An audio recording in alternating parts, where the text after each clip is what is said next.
خاص طور پہ جو کسان غریب طبقے سے تعلق رکھتے ہیں وہ بریلوی ہی تھے جی اور انہوں نے جو بڑی بڑی تحریکیں چلی کسانوں کی اس میں بڑا سپورٹ کیا. مگر اب دونوں جماعتوں میں یہ کہا جاتا ہے کہ وہ بائیں بازو نہیں بلکہ وہ ایک قسم کی دائیں بازو کی جماعتیں ہیں. جی اسی طرح.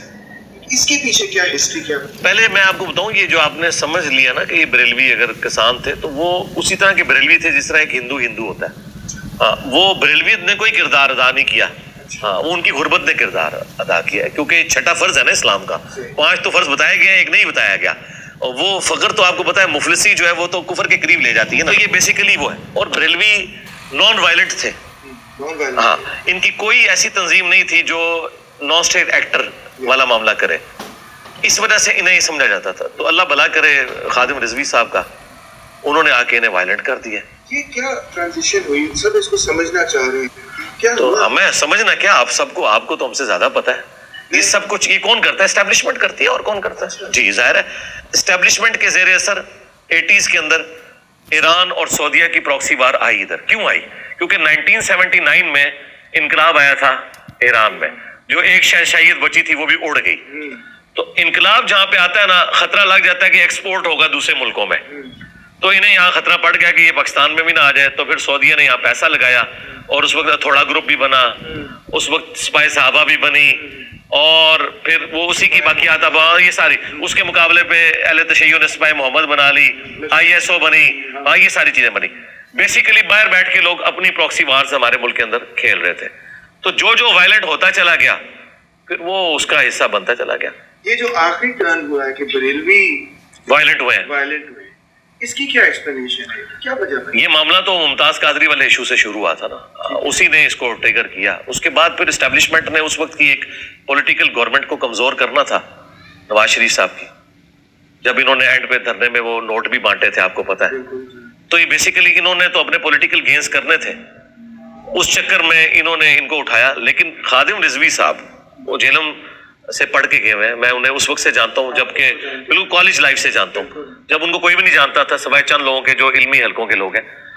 تو 1994 میں وہ ہماری مسجد میں مہینے میں ایک دفعہ آ کے درس دیا کرتے تھے. میری گلی میں وہ مسجد ہے. تو ہم ان کا درس بھی سنتے تھے. اور اس وقت وہ اس طرح نہیں تھے جس طرح یہ بعد میں بن گئے.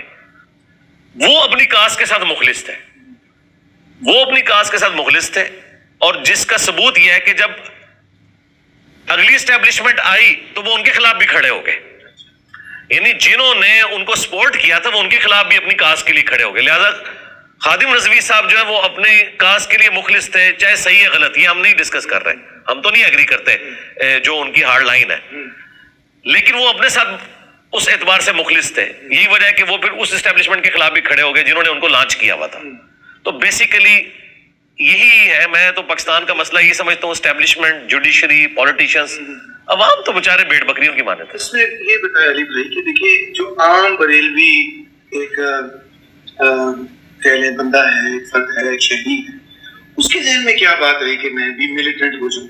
کوئی خاص معاملہ تھا یا بس وہ شعلہ بیانی تھی یا وہ صرف خادم رضوی والا معاملہ تھا یا وہ صرف سلمان تاثیر والا ایشو تھا؟ کیا معاملہ؟ یا یہ تھا کہ جی وہ کہتے تھے کہ دیوبندی زیادہ ملیٹنٹ ہو گئے ہم سے آگے آ گئے ہم بھی کوئی زیادہ ملیٹنٹ نہیں. یہ ریزن نہیں تھی. یہ تو دیوبند ضرور کہیں گے کیونکہ ظاہر ہے دیوبند سے ابھی ہاتھ اٹھا لیا ہے اسٹیبلشمنٹ نے. ان کو تو TTP کہہ کے تو ان کے خلاف جہاد القتال ہو رہا ہے. چیز شامل کرنا چاہوں گا غربت کی وجہ سے تنگ ہونے کی وجہ سے کیا ایکسپلینیشن کیا ہے؟ ایکسپلینیشن وہی ہے جو ہماری ایک جذباتی ڈاکٹرین ہمیں سکھائی گئی ہے. گستاخی رسول کو ہم نے نہیں چھوڑنا.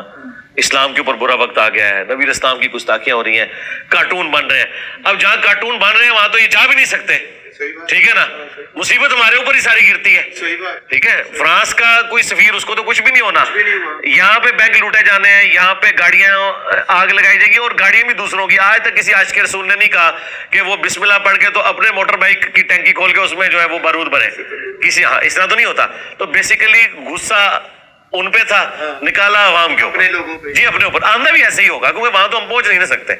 تو یہ تو ہمارے قبضے میں ہے نا. ان کے ساتھ ہم جو مرضی کریں. اچھا